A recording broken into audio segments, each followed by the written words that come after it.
Mengapa kita harus membaca buku? Mengapa kita harus ikut kelas membaca 200H? Padahal ya sudah dari SD kita sudah bisa membaca buku gitu. Ada yang bilang seperti itu. Kok membaca harus dibuat kelas gitu. Kalau menulis ya oke lah karena kita kan masih banyak yang bingung caranya nulis dan seterusnya. Tapi kalau kok membaca kok harus dibuat kelas gitu. Ada yang bertanya-tanya seperti itu mungkin ya. Eh, Kok bisa ada kelas membaca? Nah, ini perlu saya sampaikan bahwa berangkat dari sebuah hasil penelitian yang sudah jauh-jauh hari ya ditemukan oleh seorang penulis bernama Nicholas Carr menulis buku The Silos. Nah, buku ini meraih penghargaan tertinggi di bidang eh, buku hasil penelitian, buku nonfiksi hasil riset, ya, yaitu penghargaan Pulitzer Prize. Nah, Nicholas Carr dalam bukunya ini yang demikian banyak mengungkap hasil penelitian ini menyebutkan sebuah fakta, sebuah temuan yang sangat-sangat mungkin akan membuat kita tercengang gitu. Bahwa dengan kehadiran teknologi, dengan kehadiran internet dan termasuk media sosial di dalamnya, itu sesungguhnya bukan semakin membuat kita semakin bertambah pintar, bukan membuat kita semakin bertambah pandai, bukan membuat kita semakin berwawasan, tapi justru semakin mendangkalkan pikiran kita. Nah, itu ada penelitian ilmiahnya, ada penelitian soal neuroscience-nya. Ya, nanti bisa dibaca di bukunya Nicholas Carr itu. Cari di ya bukunya sudah mulai langka ya, cari di internet mungkin ada. Judulnya The Celos, warna biru, terbitan Mizan.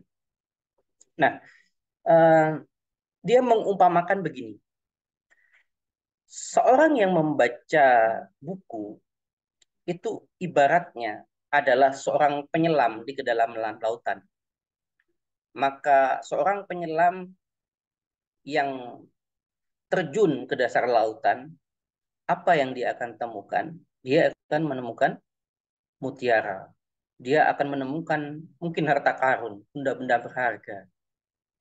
Dia akan menemukan sesuatu yang sangat-sangat indah, yang sangat-sangat mahal harganya, yang sangat-sangat luar biasa nilainya. Sementara ya, dia mengibaratkan bahwa orang yang hanya membaca di internet, ya berselancar di Google, kemudian di media sosial, membaca sekilas, sepotong-sepotong, bahkan mungkin hanya membaca judulnya saja, itu dia ibarat seorang peselancar yang tahu ya peselancar yang dia di atas eh, permukaan lautan, ya menari bersama gelombang dan orang-orang akan bertepuk tangan karena melihat bagaimana kepiawaiannya berselancar di permukaan laut, bagaimana dia menari bersama gelombang. Orang akan bertepuk tangan. Wah hebat, wah keren, dan seterusnya. Tetapi dia tidak mendapatkan apa-apa sebenarnya. Ya. Nah, inilah perumpamaan yang dibuat oleh Nicholas Sarr dalam bukunya itu. Jadi orang yang dia hanya membuka internet, membuka sepotong-sepotong, dia seolah-olah memang banyak tahu hal.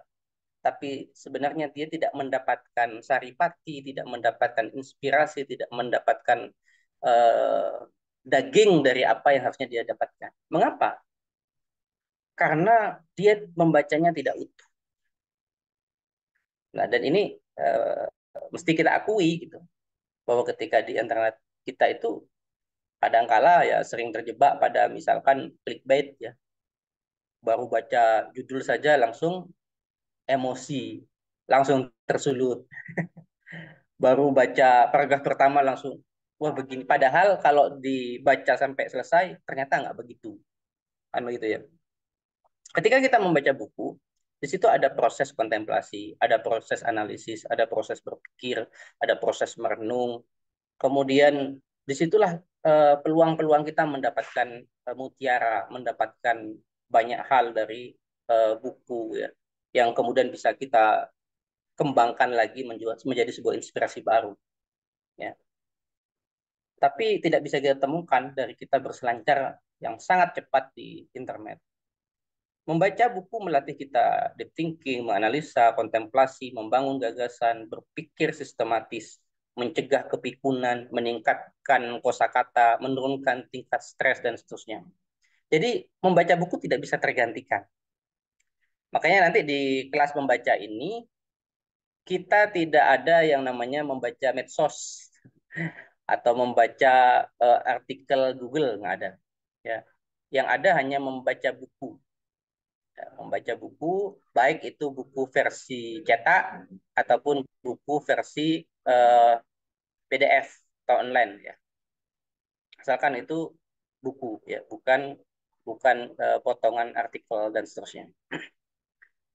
Nah, baik di saat berikutnya